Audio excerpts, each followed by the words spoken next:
الحمدللہ وکفا وسلام علی عبادہ الذین اصطفى اما بعد فاعوذ باللہ من الشیطان الرجیم بسم اللہ الرحمن الرحیم ما کان محمد ابا احد من رجالکم ولکن رسول اللہ وخاتم النبیین وقال رسول اللہ صلی اللہ علیہ وسلم لو کان بعدی نبی لکان عمر وقال رسول اللہ صلی اللہ علیہ وسلم لا نبی بعدی ولا امت بعدکم او کما قال صلی اللہ تبارک و تعالی علیہ وسلم۔ انتہائی لائق کے ساتھ احترام بھائیوں اور دوستو، اللہ رب ذوالجلال نے رسول اکرم صلی اللہ علیہ وسلم کی ختم نبوت کا عقیدہ اتنا واضح اور دو ٹوک انداز میں اور کھول کھول کر بیان کیا ہے کہ اگر کوئی صاحب ایمان توجہ کرنا چاہے تو 2 اور 2 4 کی طرح عقیدہ ختم نبوت سمجھ میں آ سکتا ہے۔ پڑھا لکھا مسلمان تو کجا، ان پڑھ مسلمان بھی عقیدہ ختم نبوت کو اچھی طرح سمجھ سکتا ہے، اور بوڑھے اور جوان تو کجا، بچے بھی عقیدہ ختم نبوت کو اچھی طرح سمجھ سکتے ہیں اگر انہیں سمجھا دیا جائے اور ان کے صاف نقوش کے اوپر عقیدہ ختم نبوت 2 ٹوک الفاظ میں لکھ کر انہیں سمجھا دیا جائے، ان کی دل کی تختیوں پر یہ بات لکھ دی جائے کہ انا خاتم النبیین لا نبی بعدی۔ سرکار دو عالم صلی اللہ علیہ وسلم نے فرمایا میں آخری نبی ہوں، میرے بعد اور کوئی نبی نہیں آئے گا۔ اس بات کو سمجھانے کے لیے قرآن پاک کی 20 آیات واضح طور پر اشاروں اور کنایوں میں مختلف انداز کے ساتھ امت محمدیہ کو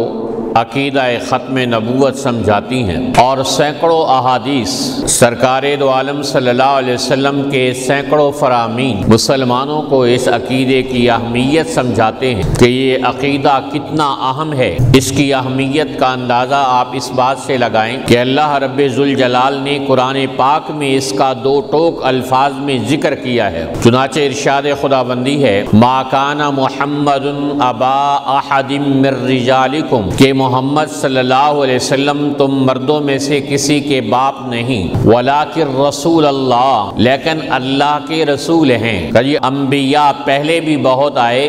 تو کہا وخاتم النبیین، آخری لفظ بولا جا رہا ہے کہ میرے نبی آخری نبی ہیں، ان کے بعد نہ کوئی نبی آئے گا اور نہ کوئی رسول آئے گا۔ تو قرآن پاک کی یہ آیت صاف لفظوں میں مسلمان کے بچے کو سمجھا رہی ہے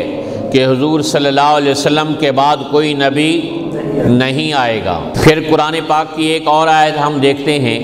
کہ جس میں اللہ نے ارشاد فرمایا الیوم اکملت لکم دینکم واتممت علیکم نعمتی ورضیت لکم الاسلام دینا۔ یہ قرآن پاک کی تقریباً آخری آیت ہے جس میں اللہ ایمان والوں کو یہ خوشخبری سنا رہا ہے الیوم اکملت لکم دینکم، آج میں نے تمہارا دین مکمل کر دیا، ورضیت لکم الاسلام دینا، اور رہنے کے لیے زندگی گزارنے کے لیے جو طریقہ پسند کیا وہ طریقہ دین اسلام ہے۔ تو جب دین مکمل ہو چکا اب کسی اور نبی کے آنے کی ضرورت خود بخود ختم ہو گئی۔ جب دین مکمل ہو گیا تو اب کسی اور نبی کے آنے کی ضرورت نہیں۔ سردیاں ختم ہو گئیں تو گرم کمبل،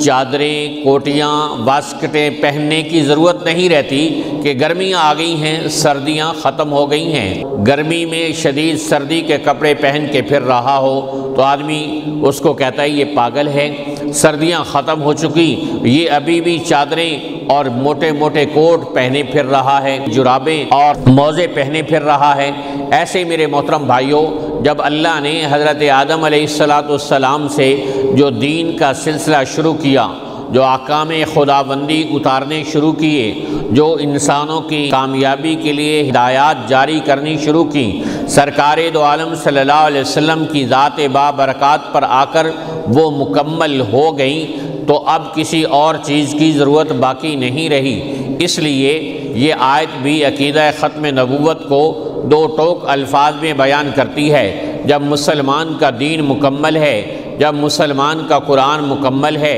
جب مسلمان کی عبادات مکمل ہیں، جب مسلمان کے لیے معاشرت کی تعلیمات مکمل ہیں، جب مسلمان کے لیے اخلاقیات اور معاملات کی تعلیمات مکمل ہیں، کسی اور نبی کی ضرورت کیسے باقی رہ گئی ہے کہ انسان اس کی آمد کی ضرورت کو محسوس کرنے والا بنے؟